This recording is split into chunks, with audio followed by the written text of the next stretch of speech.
Hindi na nakakalakad? Hindi na gano'n makalakad na malayo.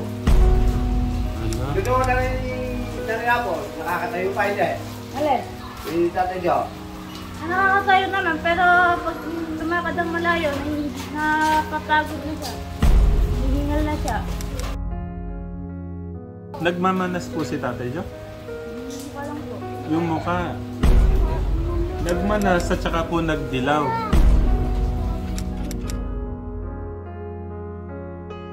Okay, ganito.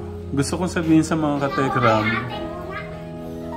ano talaga yung rason, katekram, kung bakit natin inuwi si Kuya Angelo. Sinasabi nila, bakit daw sa ibang ng pasensya ko, parang yung pagkakataon, laging nandun yung pagkakataon. Ba't itong mga bata, si Kuya Angelo, bakit doon sa pagnakaw lang, ba't ko siya inuwi? Sinabi ko na yun kila Nanay Apple, katekram, na isa sa mga nakakatakot na dahilan kung bakit ko po inuwi si Kuya Angelo.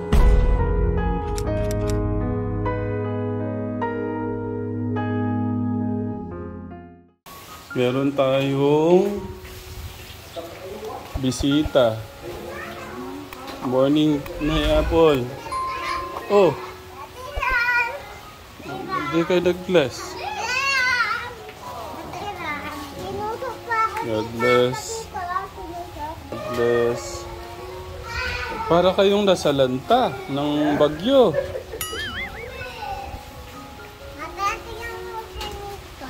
May bisita po kami, kategram. Oh, paano yan?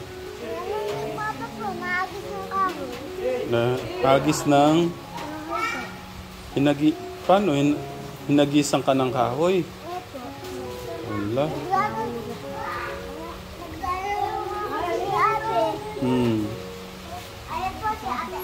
Hello po. Yung mga kasama nila. Umuulan, napasugod do kayo.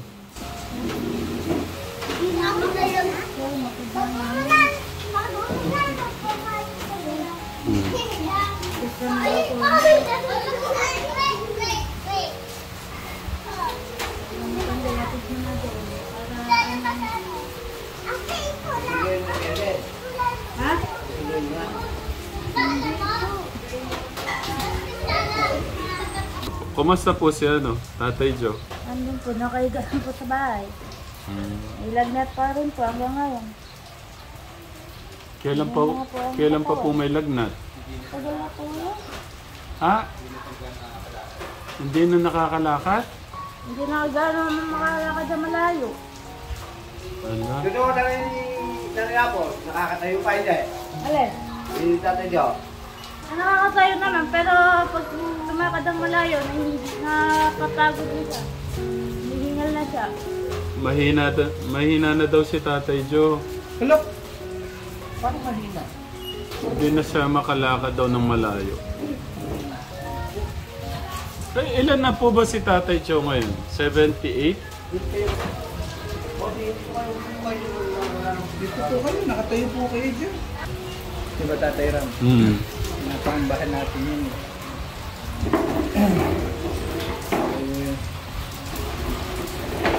Nandiyan na yan, pero sana nung mga unang may pagkakataon po kayong ayusin sana yung niyo.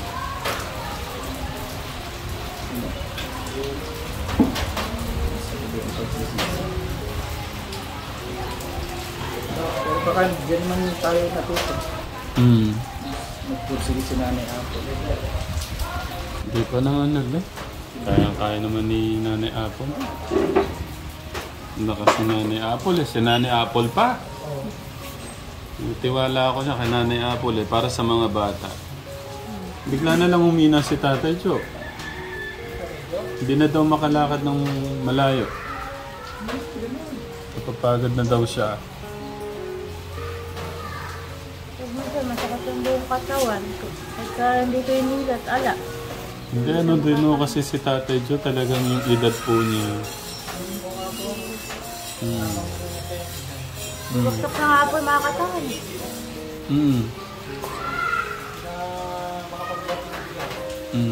O sa Nanay Apple, ano po ha? Dapat kailangan yung maging matatag, maging mas mapalaban, mas matapang.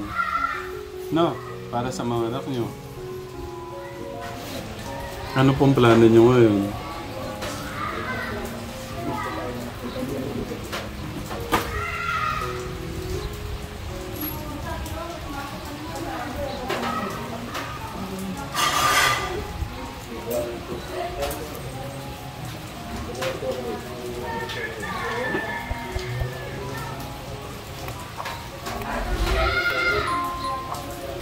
Sa araw, niyak-iyak nga yung matanda. Sabi niya, hindi ko mainam mapuntahan yung panganay kong anak doon. Kahit lang yun yung makaano ng eskwelahan. Sabi ko, hindi ka ako pupunta ako ng linggo. Wala naman ka ako kung gawa. Doon lang kayo masilip ng bahay, hindi kami lumalabas. Kataya. Paano na po, kobra daw, paano daw, kahit daw 5,000 daw muna. 5,000? Saan nyo gagamitin? Bibili daw po akong pako. Ayusin sila ng kalalamin din at sumata. Pako, 5,000. Ang mahal yata ng pako ngayon. Ako lang. Pako, bibili daw ng pako, 5,000. Bibili po ako ng ulam. Kala ko Kaya pako. gamit sa bahay. Wala na po kami paggamit kami sa bahay. Sabon. Naglalaba po ako ng tukuyot na mga. Sabi ko ako, pambili ako ng ulam. Saka pamasahin na yun. Kaya naman dito po sa mag-asawa. Naabala ko sila. Ano po, pwede na po ba iwan dito sa Manila? Pwede ko na nga, nag-iyak. Gusto na nga daw niya makita ate niya eh. Eh, hindi ko sana po sasamat dahil umuulan. Umiiyak, nagawala. Sama ako, gusto ko niya makita ate ko. Ayun, sabi ng ama, sama mo na nga. Para wala ingay rin na sa loob. Kasi isa, sumunod din yung ulam. Ipalis na kami. Sinundan pa kami. Sinama ko na rin. Ate Abby, dito ka kay mama. Opo ka kay mama. Ate Angel, dito. Tabi ka kay ano? Kay Ate Abby. Tignan nyo si Ate Angel ngayon. Ang ganda-ganda. Tumabata-ba na siya. Ate Angel, dito na. Kakausapin ko kayo. Iwan ko na sabi mo dito na. Nangiiyak eh. Okay. Mas masaya ka na, Ate Angel, kasi may kasama ka na, no? Yan si Kuya, si Angelo. Kumusta po si Kuya Angelo doon? Okay naman po. Kasi nga lang, matigas ang ulo. Lagi ko nagagalitan. Naya Paul, baka naman pagka, papalitan nyo kagad si Tatay Joe. Ano po? Nagkakaroon po kasi nagmamanas yung tatay eh. Nagmamanas? Nagmamanas, naninilaw. Naninilaw? Eh, sabi ko nga anak niya, baka daw ano yung magbaya. Nagmanas at saka po nagdilaw.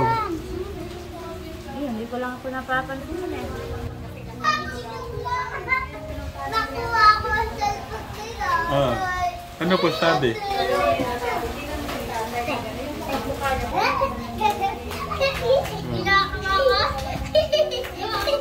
Hindi, bakit? Sana pina-check up na.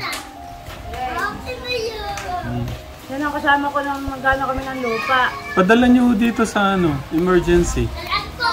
Kasi may mga anak naman si Tatay Joe Katekram, sila ate. Kung sabihan niyo po yung mga anak, baka hindi po alam. Kasi alam ko, dadali naman po ng panganay pagka eh.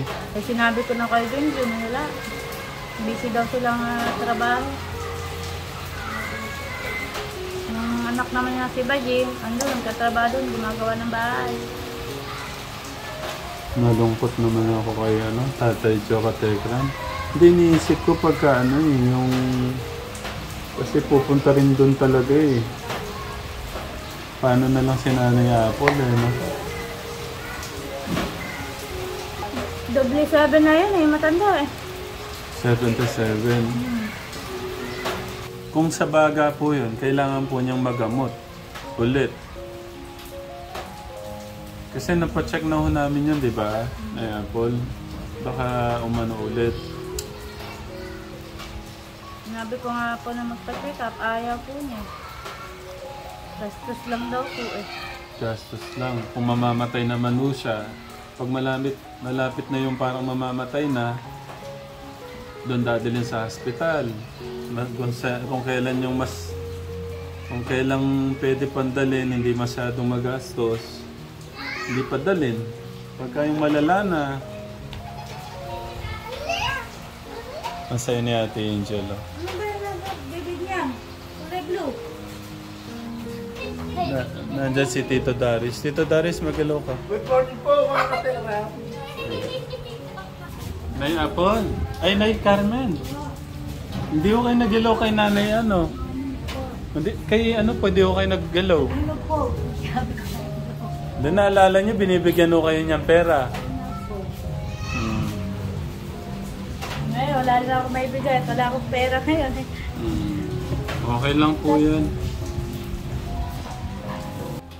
Sinong gusto mong iwan dito? Si Angelo, si Ate Abby? Sabi po. Si Abby. Bakit yan mo lang? Ayaw mo lang. Ha? Bakit? Naghanap lang po. Gusto ko Ha? na dito dati na. Hmm? Nakaw. Una po dito. Ikaw, hindi ka gumagawa ng kagagawa. Gusto mo na dito? Kung gusto mo magsasabi ka lang sa kanila, magsasabi ka, hindi ka mo walang dito ha. Mama, natutog ba si Abby tas si Allen? Ha? Sa Angelo? Alin? Sa tanghali po? Oo, pero tutulog ko yan. Ang payat pa rin. Ay, paano eh, mate, gusto lagi isda ulam, eh wala namang pambiling isda. Nung pumunta kami tangke, ayun, nagkuha kami mangga, tapos bumili na po kami. May lumusunod pong may iyak. Hindi. Sunod. Opo, may iyak. Yung may gate. Ay, yung may ano, yung may harangin ng gate. Ano ba sasabihin yun? May ano, may umiiyak ako. May umiiyak ang baka. Ayun, Dala dito lang mangga eh, nakalimutan na magdala eh. hindi. Sabi ko na lang, sa susunod na lang ako.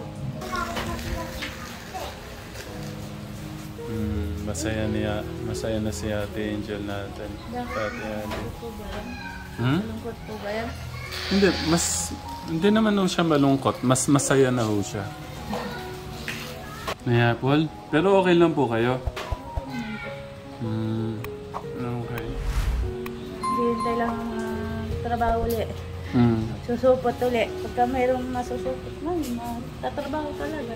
Yeah. Tumama lang po sa bahay na walang gagawa. Ngayon po, ano po yung mga plano niya na sa buhay? Gusto kong malaman ano yung parang mga gusto niyong gawin, mga plano, ganun.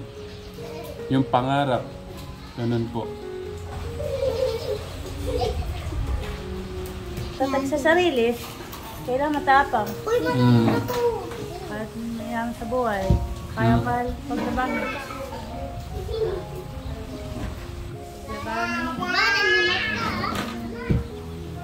Kahit ano sa una, babangon pa rin.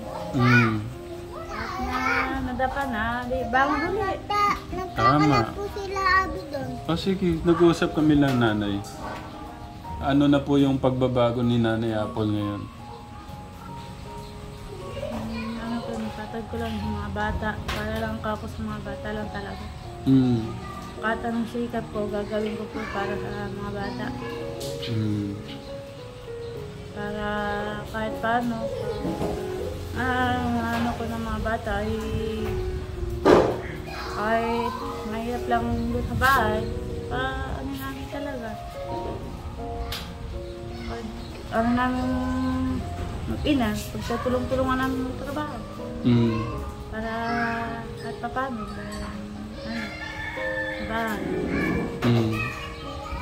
Tignan nyo, pagka laging inunan nyo po yung ating Diyos, magkakaroon po ng direksyon yung buhay. Aayos po pati pag-iisip natin, yung mga plano, yung mga pangarap natin. Pero nandun po yung pagtulong sa sarili po natin.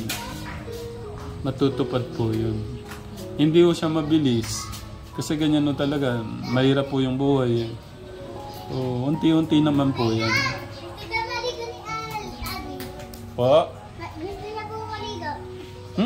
Sige, maligo ka na. Bakit na kuha kita sa net? Oo. Makita ko po si Teo. Okay, ganito. Gusto kong sabihin sa mga katekram, ano talaga yung rason, katekram, kung bakit natin inuwi si si Kuya Angelo. Sabihin ko na ho dito kasi nung nakaraan hindi ko sinabi yung talagang dahilan. Sinabi ko lang yung isa sa dahilan, pero yung isa sa mga nakakatakot na dahilan kung bakit ko inuwi si Angelo, sabihin ko dito, no? Sinasabi nila, bakit daw sa ibang ng pasensya ko, parang yung pagkakataon, laging nandun yung pagkakataon. Ba't itong mga bata, si Kuya Angelo, bakit doon sa pagnakaw lang, ba't ko siya inuwi? Sinabi ko na ho yun kila Nanay Apple, katekram, na isa sa mga nakakatakot na dahilan kung bakit ko po inuwi si Kuya Angelo